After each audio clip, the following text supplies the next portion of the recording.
It's the Go Gopher Podcast with Mike Grimm. This is episode number 90, and I am Mike Grimm, voice of the Golden Gophers, and we're glad that you're here with us. Broadcasting from HeadFlyer Brewing, live in Northeast Minneapolis, 861 East Hennepin, just a mile or so from the Gopher Football Stadium. A good crowd here tonight, and with us we have a pair of bookend defensive ends on the Golden Gopher football team. Let's start with a big round of applause from Columbia, Missouri, Jalen, Logan, Redding.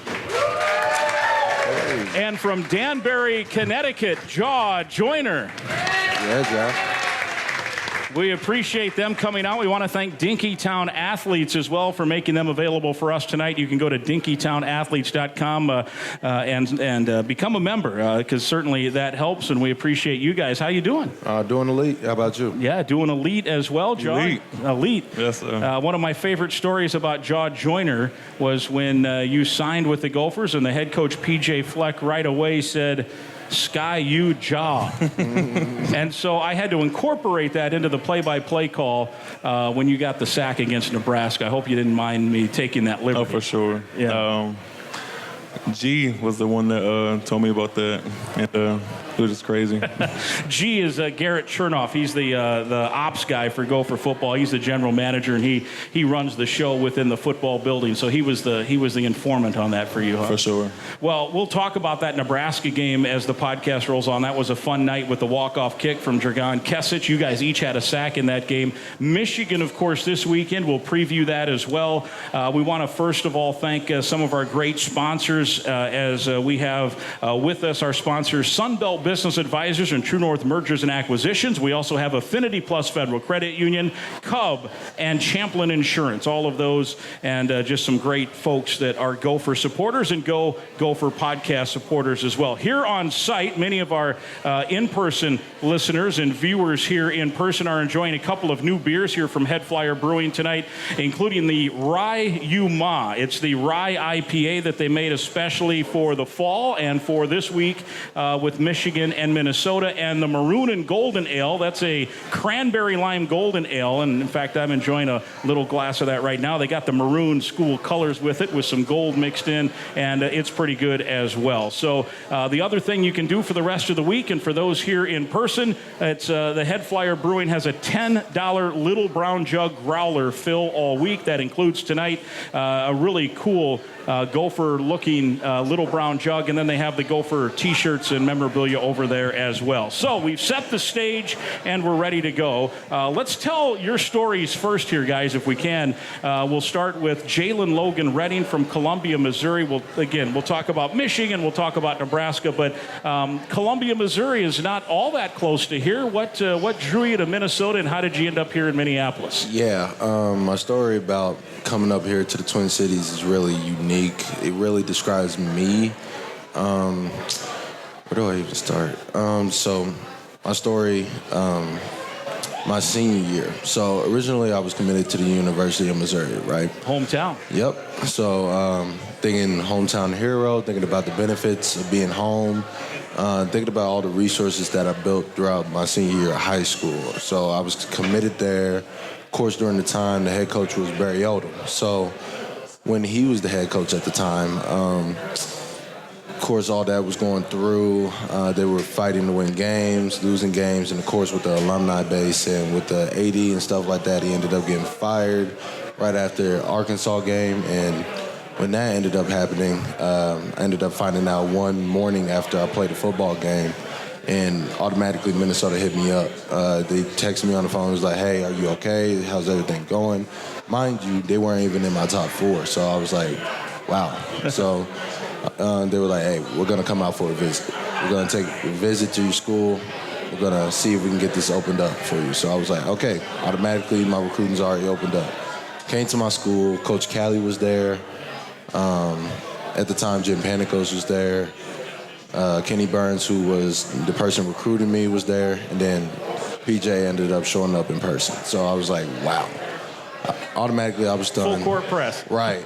I mean, he was the only head coach to come visit me in person. Even though, like, Mizzou was around the corner, literally 5 minutes down the street, he was the only head coach that pulled up. So he took the time to meet my family. They went to Hy-Vee, ate some food, and I was like, yeah, Mom asked me, what did you want to do? I was like, yeah, I would probably regret a lot if I didn't take an official visit.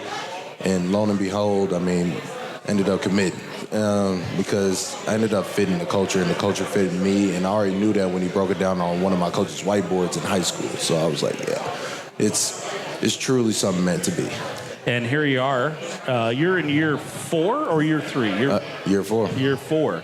And you still, because of varying things, you still have a couple years of eligibility left too, right? Yeah, it's crazy how COVID turned out. Yeah, it's crazy. How have you liked the experience here as you grow and play and learn in this culture? Oh, man, it's the experience as a D1 athlete here at the Twin Cities is truly something unique. I mean, you have all these professional sports teams, but playing as a Gopher, I would say continuing to mature through Coach Fleck's program truly teaches you what being an adult is like, which I don't say that I'm a man yet. I'm continuing to grow to be a man, but at the same time, I've had so many resources that I definitely didn't see myself having if I probably would have went to another school. So, I mean, just the experience alone is just, it's unforgettable. It's one of a kind. And Joyner, Danbury, Connecticut's even further away. So take us through your recruiting process and how you ended up in the maroon and gold and having an impact here. I had a privilege of meeting Coach Panagos on a visit in Temple. He used to coach there. That was probably one of the first coaches I ever met in my life in the college level.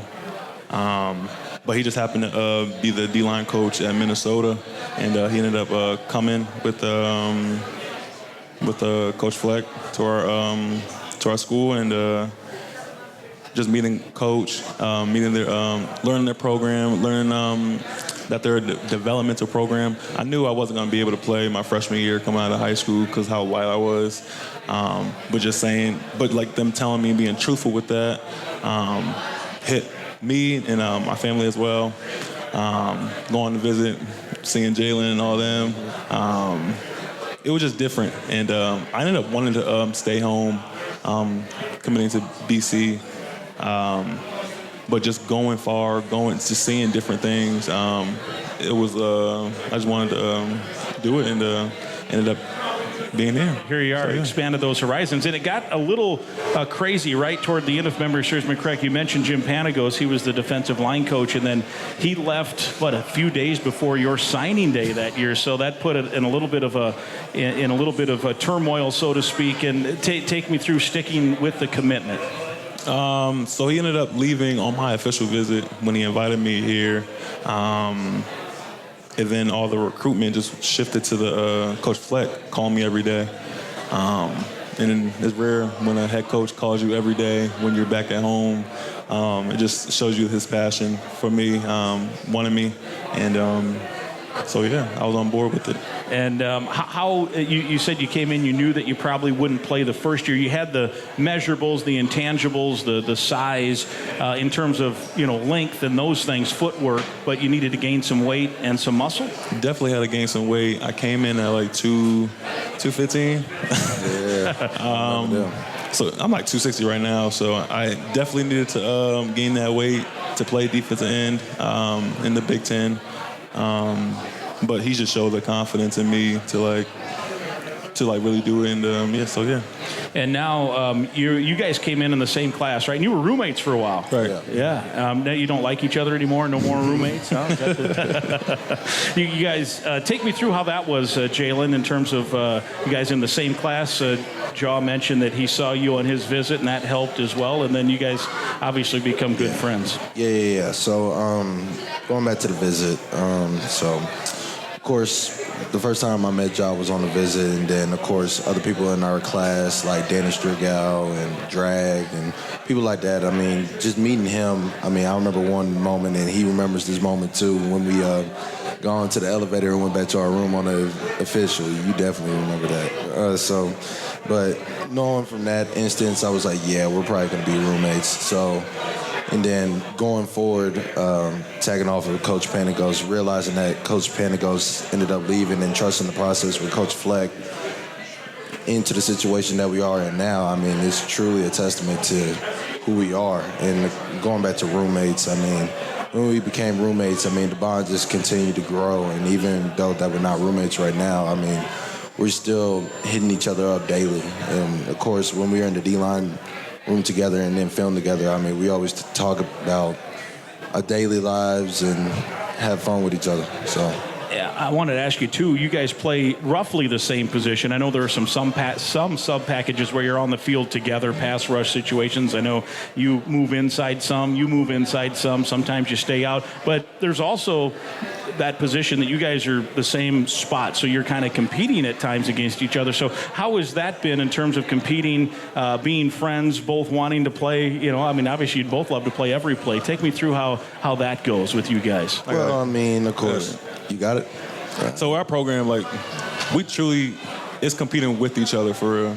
And I really like noticed that coming here with MJ and Big O, and how Big O really wanted MJ to succeed.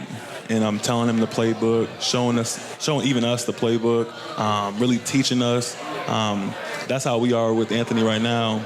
We play the same position. He's going to be good, isn't he? So for sure he is. But with Jalen, he wants us to succeed, and he even if you're better than him, he wants you to succeed. So yeah. You were going to say the same thing, weren't you? Yeah, he beat me to it. Right. Well, is that just part of the culture of the program, do you think? Yeah. Culture, personality as well, too. Yeah. So, I mean, of course, you said, I mean, we're competing with each other. I mean, examples of older guys doing this is like Thomas Rush and Boye, which, I mean, of course, other coaches talked about it, but, I mean, we genuinely want each other to succeed. I mean, right, wrong, or indifferent, I mean, we are truly trying to make this a brotherhood, doing our best to make this a brotherhood. And I truly think that we've done that part really well, and we're continuing to grow in it. But, yeah, I mean, just saying that again, I mean, we're competing with each other. We really don't think about starting positions. I mean, we're just playing the game to play the game because we truly love it. How much fun, then, do you have when you guys get to be on the field together? There are, right, some pass rushing downs where you're both lined up? Yeah. Of course, a lot of time we run out of, like, even fronts, odd fronts, bare fronts, because, I mean, of course, Coach Rossi, he's thinking of a lot of things to give us the best advantage possible against the team that we're playing. So, I mean, whenever we're on the field together, of course, we do our best to go to each other's strengths and weaknesses, depending on what's going on. But, I mean, at the end of the day, I mean, we know how we rush. So, I mean, we do our best to complement each other. How about you? Do you enjoy that, being out there next to him on occasion? For sure. Even coming in, we always talked about just be on the field with each other. And then we have a package on our defense that allows us to do that. So it's definitely awesome. Sometimes you even have Strigo with, right? I mean, all three of you are out there, I think, on occasion, right? Yeah. Where you're all trying to get after the quarterback. The spring, you guys had back-to-back years where in most categories you guys had a top 10 defense. So coming into this year in the spring, obviously you want to continue that, put up good numbers. The one thing, if there was a spot to nitpick maybe, was quarterback sacks. Last year the numbers in just terms of sacks weren't there, and so a lot of emphasis from January of 23 all the way up to, I suppose, today in practice still, right? Yeah. Take me through, we'll start with Jaw, take me through the process, and I think you guys are at 13 or 14 sacks on the season already, so obviously the hard work is paying off. Last week I thought the pass that was intercepted by Jack Henderson was as a total result. I mean, Jack obviously was in the right spot, but a total result of pass rush on the quarterback. So how has that process gone to increase the pass rush? Definitely started in training camp, bringing in Coach Winston. He definitely revamped the pass rush and taking it from the basics. I think I said this before, but taking it from the basics and showing your process through the pass rush, meaning your get off, the set points of the offensive tackle, really like breaking it down for us and learning it. But yeah, that's where we struggled last year, and we're still improving. We're not perfect, obviously, but yeah. Jalen, what kind of things go into it? Is it? I assume it's a bit of all of this, whether it's better technique, stronger determination. Take me through what goes through the training so that you are pressuring the quarterback better. Yeah, I mean, of course, Josh said it. I mean, it started in January when it comes to the fundamentals of just pass rush in general. And Coach Debo recognized that from last year's tape. We, of course, as defensive linemen, we emphasize on pass rush, but we really didn't break it down to the core roots of pass rush. So when it comes to pass rush, I mean, it's really everything coming together. Like you said, I mean, it's your physicality, it's your mindset. And then when it comes to the technique, it's about the get off, your stance, what moves best suit you. Like, my moves is not going to suit Ja, and Ja's moves is probably not going to suit me. Being able to figure that out, being able to finish on the quarterback, because you do have to realize what type of rush you're getting and the call that you got. So you have to play the move within the, no, I'm saying it wrong. You have to play, yeah, you got to play games at the end of the day. So whatever call you get, you have to play the moves within the call. So say sometimes a power move is going to work better within the call, or say speed rush. Speed rush would probably work better in some other calls. So you just got to figure out what suits best. Yeah, and then I suppose it also varies depending on who the quarterback is. I know last week, let's use as an example, Zion Chris was the quarterback making his second career start. Dude could run, dude could throw. I mean, that guy's a good quarterback. And in the first half, you guys were getting pass rush on him, but then he was able to find some running lanes. And then I don't know what happened at halftime, but you guys got it all figured out, and you sacked him and forced him into some mistakes as a young guy. So specific to quarterbacks, how disciplined do you guys have to be? Because it isn't necessarily, hey, let's just pin our ears back and go. There are strategies involved too. Definitely. It's definitely within a rush, you got to rush together. And I think we're doing that a lot more this year. But a pocket quarterback is different than a running quarterback.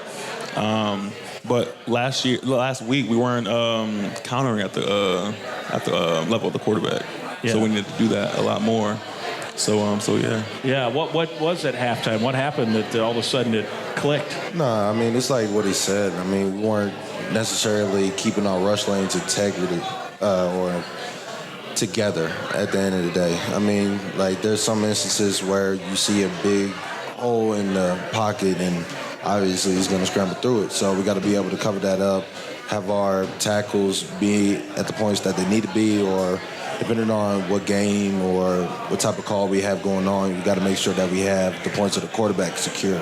Whether it's a 3-man rush, 4-man rush, 5-man rush, or a blitz, I mean, you got to figure that out. And I suppose, too, from week to week, as you guys mentioned, and we're with Joyner and Jalen Logan Redding, defensive ends, who are hoping to get to J.J. McCarthy this weekend as we're heading into the Michigan week. But depending on the scouting report on the quarterback, it might vary in terms of what, as you mentioned, plays are called or what angles you might take, whether you're going to try to turn the corner or keep it in. Take me through how much you guys have to study a quarterback on a given week. Yeah, I mean, of course, the thing is about D1 programs, I mean, we're blessed with a lot of resources, and then not only that, we got smart coaches. I mean, Coach Rossi and Coach Winston, and not only that, the GAs that are doing film study to help us out so that we can continue to be better on the field. I mean, they're continuously doing research upon the QB about his pass film, the film that he's putting out right now, his tendencies, in order to break down, all right, what's the best possible route to get to the QB or attack the O-line. So, I mean, yeah, I mean, there's J.J. McCarthy's he's a really good quarterback. I mean, got to give him props where it's due. Not only that, you got to give Michigan props where it's due because they are a good team. We're not walking in blind here saying that they're not a good team. I mean, they're a really good team. They're disciplined. They got a lot of good plays. They got a lot of good coaches over there. They're trained well. They're built up really well. And they got a really good reputation, which everybody can realize because they've been through the college football playoffs many times before. So, of course, right now, I want to talk about our mindset. I mean, in order to go places where you've never been, you got to do things that you've never done. So, with J.J. McCarthy, I mean, we got to be able to do the things that we've never done in order to get the job done. And without giving away the game plan, you don't want to be too specific. I know, you don't want to give that away, but what are some maybe general keys, Jaw, to what you see from J.J. McCarthy and what you'll run into and try to make sure that he's less productive than maybe he has been in previous games this year? Well, he's a shorter quarterback, so we got to get our hands up and strength the pocket a lot more and challenge him in that way. We got to hit him. So, yeah. Yeah.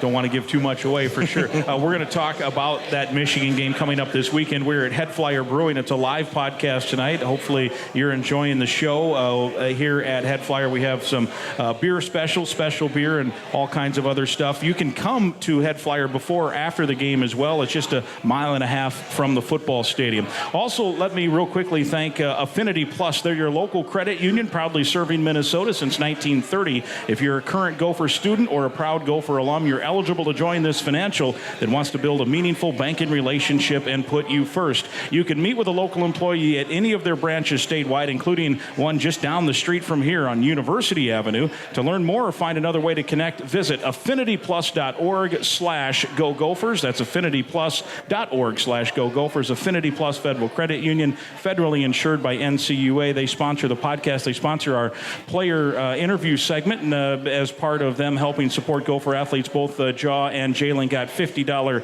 Visa gift cards, good anywhere, as they go enjoy $50 somewhere, guys. Yeah, I mean, being student athletes and being college people, I mean, money is really appreciated. Yeah, so. always good, and we want to thank Affinity Plus for that. All right. I'm Clay Geary, walk-on turned scholarship wide receiver for Gopher Football. And I'm Ben Utek, U of M alumni, Super Bowl champion, and Tony Dungy Uncommon Award winner. We understand championship culture, which is why we're part of the True North family of companies. True North invests in only elite teams, like the champion team at Sunbelt Business Advisors, Minnesota's largest seller of companies. To learn more about True North and our diverse family of independently owned companies, visit TrueNorthEquityPartners.com. When we say that Cub Milk is the freshest in town, we mean it. Less than 48 hours from farm to store fresh. We guarantee 7 days or more of freshness. It all starts with local dairy farmers who take great care in making sure all the cows are happy and healthy. We support local farm families 365 days a year. And that makes our milk even more delicious. So you always get the freshest milk and the biggest smiles.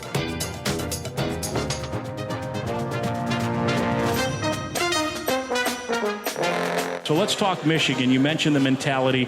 They're ranked number 2. They're shooting for their 3rd straight season to be in the playoffs.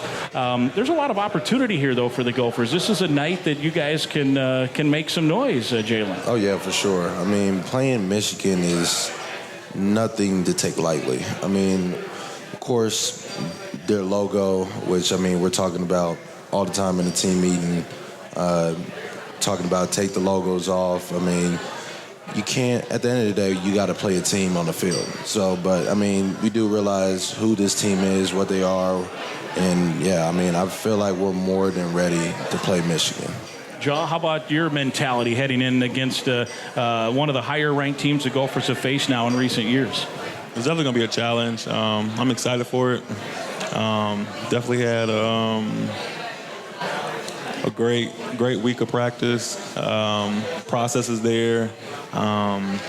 Just getting my moves right for this game, but definitely the mentality is always confident going into any game. And this is a regular Saturday game, and that's how we're gonna treat it.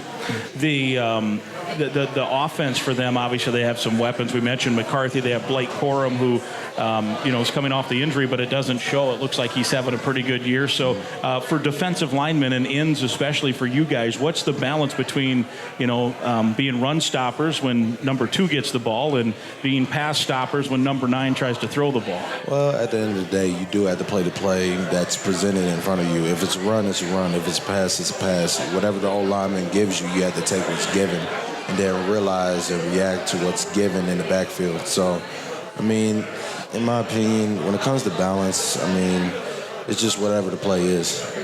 How about Jaw? How do you look at it in terms of and the ends especially, right? You have to worry about contain too, bootlegs, and I don't know if McCarthy does a lot of that, but how do you try to factor that all in mentality-wise? We got to be able to stop the run first and foremost, and then obviously transition rush is going to be key this game. Being able to get JJ off his spot a lot, but it's more so just looking at the O-lineman sets and seeing those tendencies in the first half and how we can exploit those, but just looking at those. Yeah, and as Jalen said, the play's the play, so play the play. You guys get pass rush. The guys on the back end can make plays. I know Henderson's got a couple of interceptions. Newbin's got 3. He had one last week. He had 2 in that big Nebraska game. What's it like to have those guys back there, and how important is it for you guys to get to the quarterback so that he throws one to you guys at some point, or maybe a couple? Man, it means all the world. I mean, our ability to pass rush is truly a vital role. I mean, I talk to the DB coach all the time, which is Nanny Collins. I mean, it's like your job is so vital. I mean, it makes our job easier, which is so true. Because, I mean, if you put pressure on the quarterback, I mean, it gives us opportunities to gain takeaways, which is one of our points of emphasis and purposes throughout the season as a defense. So, but yeah, I mean, being able to have people like Noob, Jack Henderson, people that you can... Wally. Wally, D. Green. Trayvon got an interception in the end zone. Trayvon, which, I mean, you got people filling in roles and you continuing to rotate. I mean, it just shows the amount of trust that you have in the backcourt. Not only that, you got other linebackers like Devin Williams, Maverick, and then you got other guys that are mentoring them like Cody. I mean, it just shows the commitment level of the team. What does Newbin mean to you guys, even if he's not in your position group, as a fifth-year guy who's accomplished a lot? Definitely a vocal leader for us, and he's really a lead by example for real. His work ethic, on how he treats his body, how he treats the weight room, it's definitely something that the young safeties should look at. Definitely the entire team looks at him. But yeah, for sure, he's definitely somebody I look at for real. And so yeah. Yeah, he's had such an impact over the years, and it's been fun to watch him progress into the guy that he is now. That Nebraska night was definitely a fun night to see him get the 2 picks, and then including the one late that set up Dragon's game winner. The history of this game, the Little Brown Jug, how familiar are you guys with it? I know PJ oftentimes will give the team history lessons. You guys have not faced, you weren't here when the last time. You were here, 20? Yeah. COVID year, yeah, yep. COVID year. No fans, kind of a crazy night. So you guys have been on the field with them, but that rivalry's not been played as much lately. So how familiar are you with the rivalry? And that thing goes back to 1890. Think about 1890, the first time these two teams played. And the Jug, the origins of the Jug, 1903, so 120 years ago, and it was played for the first time in 1909. So how much has PJ told you about the rivalry trophy involved in this one? Yeah, I mean, if I really need to relay the message about the Jug and how it was really founded, of course, they were worried about us contaminating the water, so they ended up buying the Jug, and they ended up leaving it behind, and they ended up recovering, I think we ended up recovering. Yeah. I think we ended up recovering it, and then... They wanted it back. Yeah, they wanted it back, and then we ended up making it a tradition. So you want it back, you got to beat us, I think was the story. Right, so... And all these years later, this will be, I think, what did I see, the 105th time Michigan and Minnesota will have played football on Saturday night. So... you guys, we talked about this before we came on the air with the podcast. It's a night game, and it's exciting for fans. They get to tailgate all day under the lights. There is something magical, I think, about under the lights football, whether it's a Friday night high school game or 55,000 people at Huntington Bank Stadium or what have you. But you guys, and I'm in your boat too, because we work the game. You have much more important things than I, but we're all working. I kind of like the 11 a.m. kicks. We're probably the minority on that. Yeah, I mean, of course, who wouldn't like 11 a.m. kicks? I mean, get to play in the morning, you wake up fresh. I mean, you're not waiting all day, but I mean, At the end of the day, I mean, 6:30, 7 o'clock, it is what it is. At the end of the day, you got to play a game. So, I mean, I'm with it. Ready to go. What do you guys do on a game day where it's a night game to fill the time? Particularly, it's one thing if you're on the road, like a night game on the road, you'd be in the hotel and have something to do. But what happens on game day for home games if it's a night game? We'll wake up, eat our breakfast, and then we'll go to meetings. We'll do meetings, and then we'll do walkthroughs. Yeah. On those days, and then we'll take a nap or something. Yep. We usually go. We get to the field early, so to do our pregame routine. But yeah, a lot of looking at the film, a lot of looking at the walkthroughs and stuff like that, and yeah. Do you guys have your own routines? Do you listen to certain songs, music to get fired up? Do you want to be calm? Do you want to be hyped? I mean, what's your personal preference, each of you guys? Me personally, which, I mean, it adjusts depending on how I'm feeling for the week. Sure. I do my best to stay relaxed, be in the moment, not to think about the future, because, I mean, if you think about the future too much, I mean, you're not going to be in the moment and you're not going to be enjoying the time that you have right now, which, I mean, everybody knows, I mean, you can't take time for granted. So typically in a hotel room, I mean, if I'm napping, I usually got something to just clear my mind, like brown noise or something like that. Because, I mean, if I think too much, then, I mean, my mind's everywhere. I can't do that. I had to be locked in and focused for my team. So doing that, when it comes to music, I don't play nothing too crazy until game time. Because, I mean, around game time, yeah, we're going to get it going. But, I mean, before that, just get your mind locked in, but don't go off the wall, off the rails yet. What's your best favorite song? What is it, and what kind of genre do you prefer? Oh, no, if it comes to game day, I mean, it's hip-hop, for sure. Hip-hop? But I'm definitely gospel to the core, but, I mean, hip-hop is definitely when I got to get my mind right and be like, yeah, we gotta go. I mean, it's time for them to feel something. And Jaw, how about you? Your routine?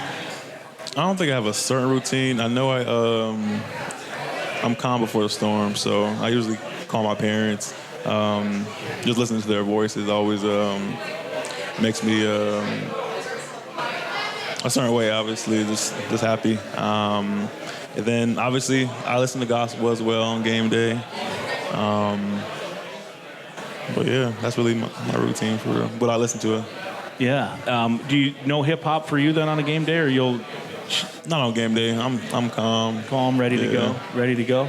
And then you run out of that tunnel. What's that like when it's sold out, like it was at Nebraska, like it'll be this Saturday? Fans are always going crazy.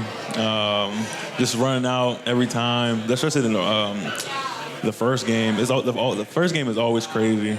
Seeing that many fans and showing the support for us, and definitely a blessing. Yeah. I mean, just being able to see that many fans, I mean, it just lets you know not only that you're here at the D1 level, but that you got fans that are here to support the program. And it's truly a blessing, like you said. I mean, to see people come out to support the program, and just when you, one moment in particular when we played Wisconsin, what was it? It was 21, when we won the X in 21. I remember just standing on the field and looking around and seeing so many fans. I was like, wow, this is it's crazy. And that was, of course, we're talking about Michigan, but I mean, that memory is just unbelievable when you think about Minnesota fans. They just poured onto the field. I mean, the program had not won at home the Axe since like 2000. I want to say 3 maybe, and so it had been a while for the home fans to see that, and it just was one of those great days. Yeah, man. I mean, of course, with Coach Fleck, I mean, each time that we continue to go into a team meeting and we do board of directors and leadership council, I mean, we continue to reiterate that, I already said it, but we must continue to go forward in order to change the narrative. All right, so let me, we talk about that opening night and how excited you guys were. Nebraska comes to town. It's the opening night. It goes right down to the wire. We talked about Newman's interception to set up the field goal. You guys are, Dragon's just got this great personality, right? And you guys were in the same recruiting class as well. So how much fun was it to watch him have his day that night? Oh, man. Seeing that happen was just surreal, which, I mean, that was my first time ever seeing a walk-off kick, which, I mean, I see it I've seen it back at home with Mizzou, and I've seen it on many national television broadcasts, all that. I mean, just being able to see that, I mean, I was truly happy for him and the people that were on that field to make that happen. I mean, I totally don't take that for granted. I mean, you got to be able to have faith in your teammates, and I'm so glad that I did in that moment. Yeah, and Jaw, what was your reaction? Where were you when were you along the sideline sharing the moment with their position group? Yeah, for sure. That game was crazy. A lot of up and downs. That was like a game where everybody just like clashed and coming back.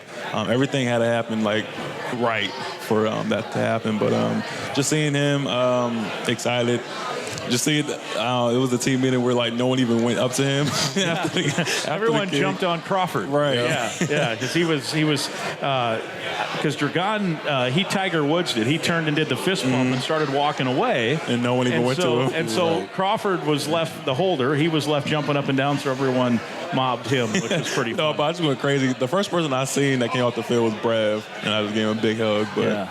And that was a good win. There's a cool video with your position coach, Winston DeLaudabadir. At least he's the defensive line coach. I know you guys work with him. He wasn't watching. He couldn't watch. He had his back to the field goal. Have you seen that video? Oh. He had his back, and he was waiting. You could see that the camera's on him, and he was just letting the crowd tell him. And then as the crowd went nuts, Winston's smile just lit up, and he's like, we won the game. So I thought that was pretty funny, too. Sure, I'm going to have to talk to him about that. Yeah, you got to ask him about that. Were you guys, how nervous were you? I mean, we've seen Dragon kick. I mean, the dude's got a great leg, and he's very accurate. But it's still at the end of the game, there is some nervousness. Were you feeling comfortable with him? Yeah, I mean, of course I'm comfortable with my kicker.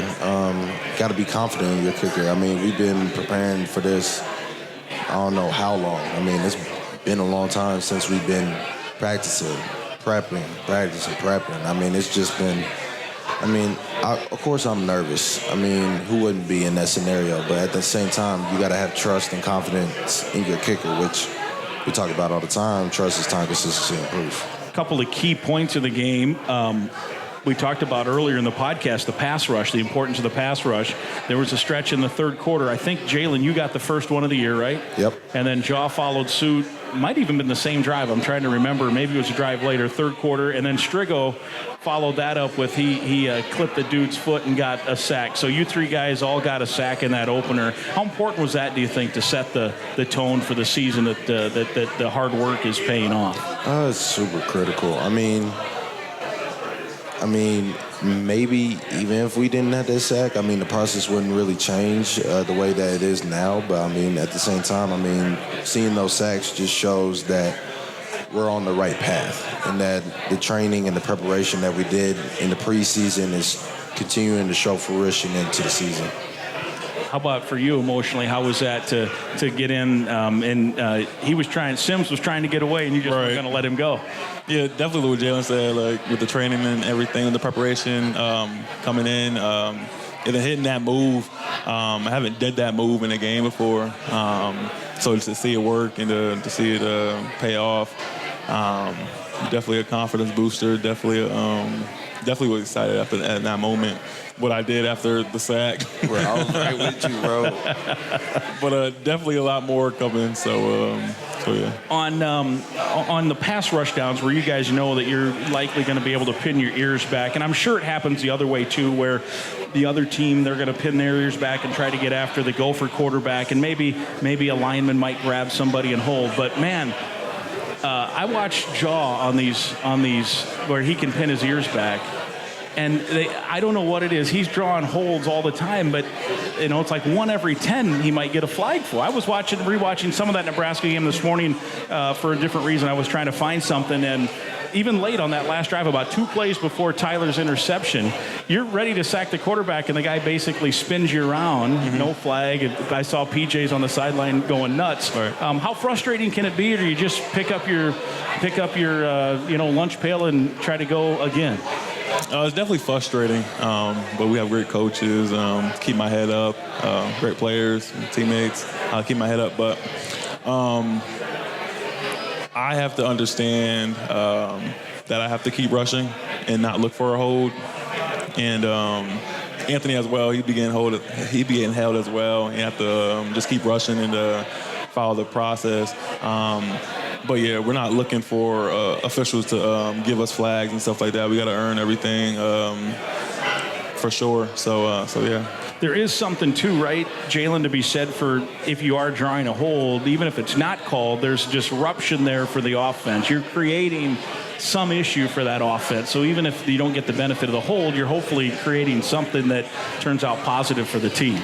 Yeah, I mean, of course, some for the O-line. I mean, just putting pressure on that O-line. I mean, maybe it didn't work in the moment, but maybe later on throughout maybe the drive or throughout the game, I mean, maybe that offensive lineman is rattled or the QB is rattled in some way or form to where it can end up being your benefit.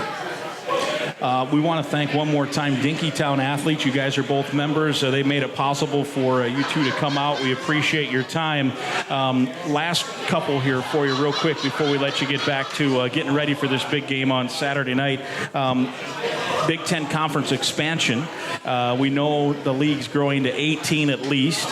We know now the teams that you guys will be playing over the next 4 or 5 years. You guys have 1 or 2 years, depending on how long you guys want to keep getting after this thing. Next year, the schedule says you'll be going to play UCLA in the Rose Bowl. I think the year after that, maybe at USC. I think there's an Oregon trip. Is that exciting for you guys to have some new places to go to? Oh, man. I got a brother that lives out of L.A., so I know we're already planning that trip for all the family to get there, so I'm doing my best to make that work. So I'm already excited for new places and new stadiums to play in. Yeah, and Jaw, you've gotten to play out in, Yankee Stadium, close to your, closer to your hometown. Rutgers, closer to your hometown. Maryland, maybe. But this on the other side of the country. Some of these. How excited, if at all, are you about adding some of these? Definitely excited for to get out to LA. I've never been there before. And then some of the guys that's on that team, definitely playing them. So yeah, definitely excited. It should be fun, but there's more immediate concerns on the docket, and that the Michigan Wolverines this weekend. What would a win mean? What's that? Oh. Michigan Wolverines this weekend. What would a win mean for you and your team? Oh, yeah.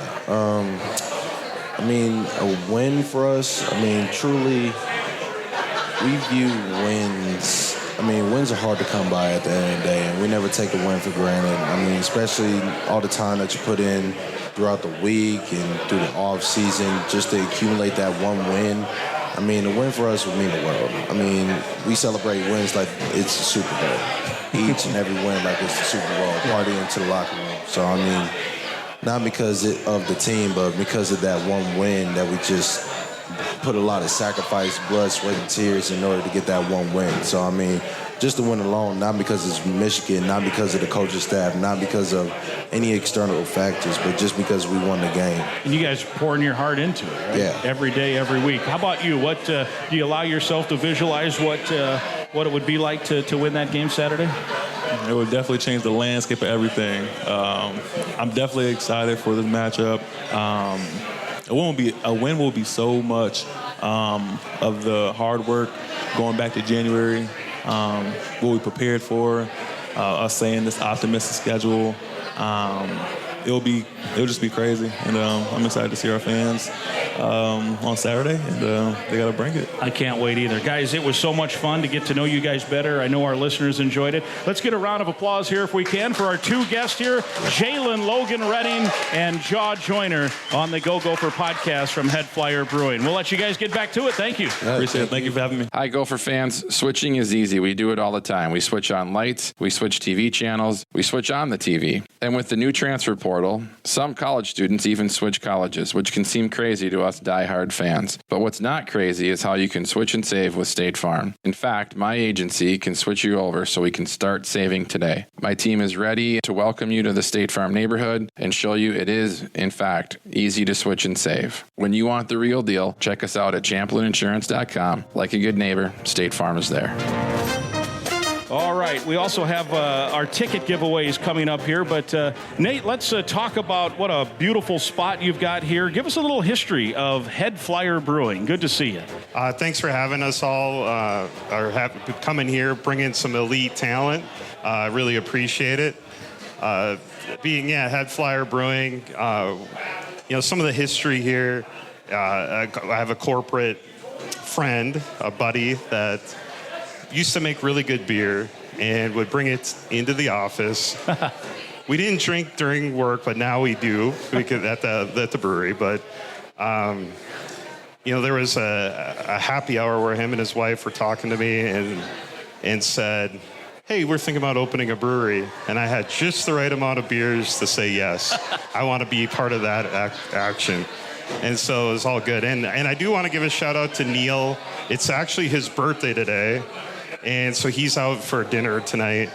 And it just so happens he shares the birthday with Travis Kelce. Oh. And so now this birthday is famous because of Taylor Swift. Yeah. So how about that? There you go. Unbelievable. 2017? 2017 we got started, and we love the location. We wanted to get into Northeast Minneapolis where there's a great beer scene, great sports scene, great culture. Everything was awesome here. So we chose this location that was being built up, and we feel like we have a really beautiful tap room that and part of our focus is to have something for everybody. And so we do that with beers, we do that with entertainment. We're huge into sports. And so we love being really close to the U of M and the great people that go to school there and also the alumni there. So super pumped about all that and having, just all that experience. Yeah, and for game days, for example, Saturday, it's a 6:30 game. People can, this is pretty close to the stadium. People can swing by and have a few brews before the game, swing by after the game, although with a night game, maybe you won't be open that late. And even if they don't have tickets, they can come and watch the game here too, right? Oh, for sure. And this Saturday, it will be perfect because a 3:45 Twins start time. Right. You can watch the Twins game and then roll right into the Gopher game, or go down and watch it live at the stadium. Yeah. So pretty excited about that just in general too. So, and we're turning the corner in sports in Minnesota. The Twins just did it. Gophers are going to keep the train riding, and we're going to keep going all the way across the board. Let's do it. And then if there's Gopher road games, this is a good spot. You could come here and enjoy watching the game for a Gopher road game also. Oh, for sure. Yeah. So like road games, you come in, we have the games going. We always have Minnesota sports on. We have 2 TVs above the bar, and then we have a big screen that also is available. So a lot of fun just watching sports, and we love the camaraderie. So like the biggest thing about it is we call it the modern day coffee shop. You come, you socialize, you play games, you have good and healthy conversations, and there's a lot to talk about these days. Yeah, so right. It's all good stuff. You had 2 special Gopher themed beers that you rolled out tonight for the podcast. It'll be around for a little bit here in the fall. Tell us about them.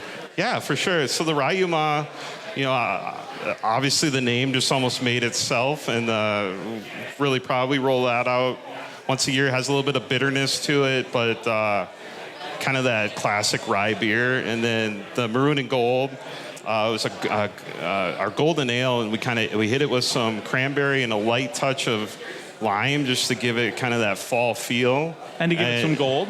Yeah. Right? Yeah, so it's a golden ale, so it's perfect. It kind of sells itself. That's what I've been sipping on here, and I think I'm into a couple. So it's got the maroon look. It's really tasty. What goes into making good beer so that you have a place like this? Well, the scene itself is it's really collaborative in Minnesota in general, and it starts with good product, and we are able to get good grains and whatnot. We have very good brewers that bring in their talents and their expertise into everything we do. And some of it's just kind of feeling it out, almost like a chef, like the good and the bad of each hop and understanding what it can do, and then combining those flavors together to make really fun experiences for everybody. Well, it was fun to have episode number 90 live and on location here on this Michigan week. We have the Little Brown Jug for the rest of the week. If people want to come in and get the growler fill of it's literally a Little Brown Jug of beer. Yeah, it was a fun promotion to take the growler that everybody knows and bring our own little version of the Little Brown Jug. We're setting it at a great price this week. So I encourage everybody to grab one, $10, and you get a fill of anything. And so that's a pretty good deal, just in general. And I kind of reflected back on some of my Michigan experiences, and one of the big ones was 2003. We were at the Metrodome.